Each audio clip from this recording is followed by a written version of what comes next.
అమర్ అలాగే తన కుటుంబంతో కలిసి చాలా సంతోషంగా బుజ్జమ్మ గురించి తను చేసే ఫంక్షన్ ని గ్రాండ్ గా చేసుకొని చెప్పి అలాగే తన ఫ్రెండ్స్ కూడా పిలుస్తాడు.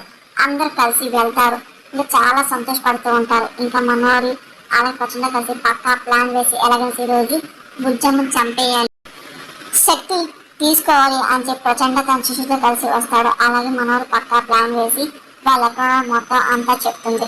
సరే అని చెప్పి మనోడు పక్కకి వెళ్ళిపోతుంది. ఆ తర్వాత ప్రచండ తన శిశుతో కలిసి లోపలికి వస్తూ ఉంటాడు. ఇంకా మొత్తం అన్న గమనిస్తూ ఉంటాడు. పిల్లల్ని చూస్తూ ఉంటాడు. ఎక్కువ అని చెప్పి చూసి ఇదిగో మనం తీసుకురావాల్సిన బాలిక అక్కడ ఉంది అని చెప్పి ప్రచండ శిశుడు చెప్తూ ఉంటాడు. ఇంకా చూస్తూ ఉంటాడు.